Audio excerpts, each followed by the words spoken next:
This is Field Notes from the Proving, short reflections from inside the process of building a life that's earned, not perfected, earned.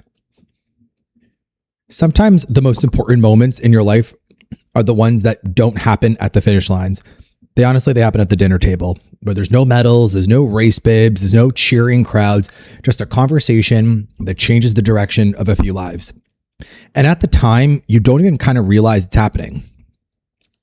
By this point, I had basically finished the Shamrock Marathon, survived the training, crossed the finish line, and I'd completed my first round of physical therapy. And somewhere in the middle of all that, I kind of started to realize that there was actually something wrong with my knee. Not, again, catastrophic, not yet, just enough that I knew that I couldn't ignore it.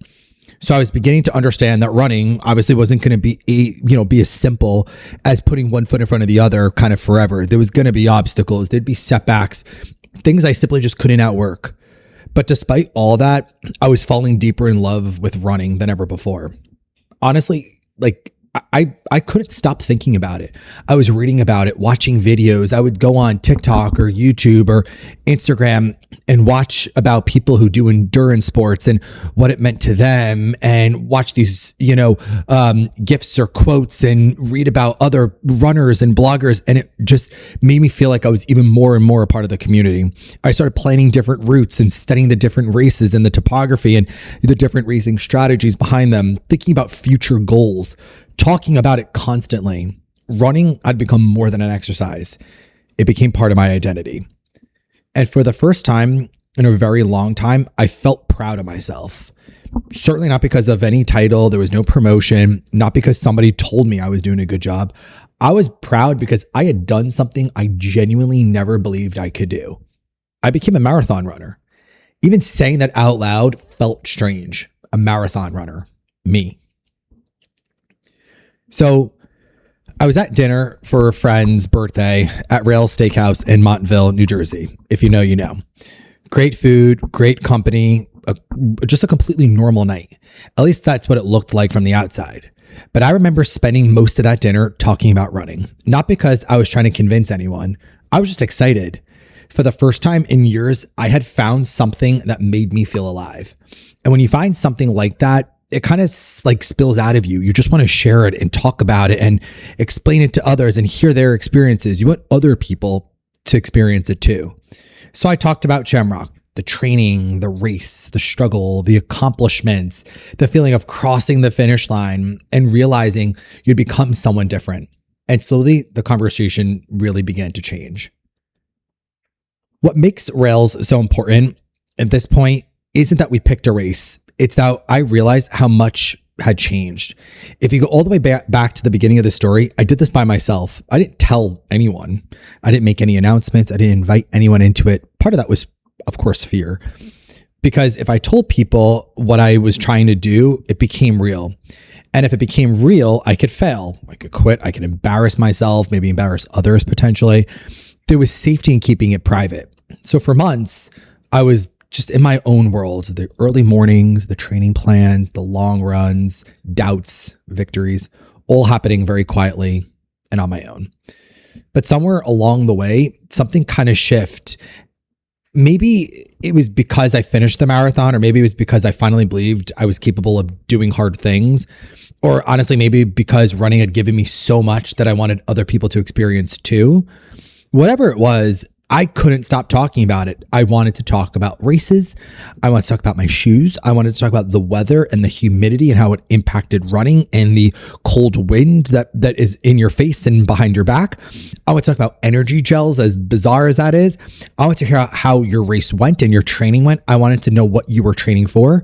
I wanted to know what scared you, excited you, because running had become one of the most important and most meaningful things in my life. And for the first time, I wasn't protecting it. I was sharing it.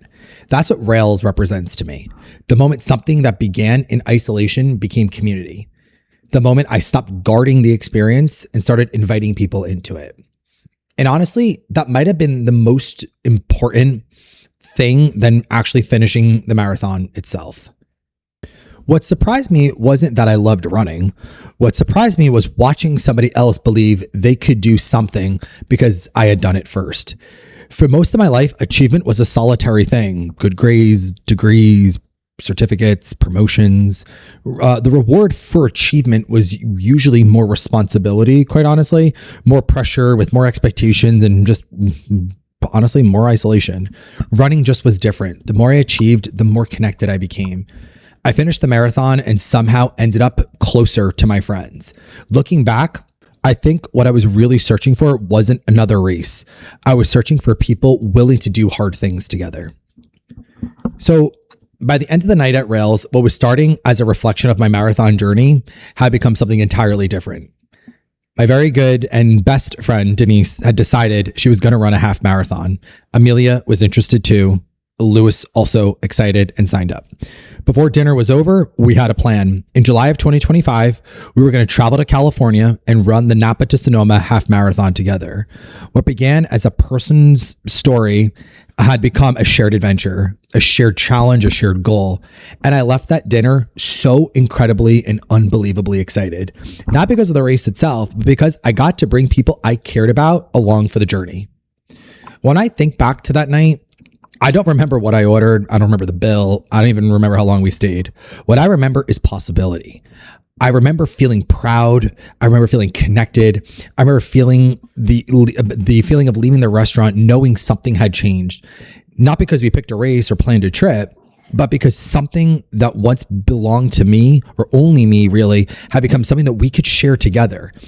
Running started as a promise that I made to myself, this private challenge or quiet experiment. But at Rails, it became something bigger. It became about friendship, improvement and growth, encouragement, and us sharing each other's goals and building a kind of micro community, if you will. And somehow that's how life expands. Not through some massive achievement, but through the moment you stop keeping your joy to yourself and start inviting others into it. The work continues.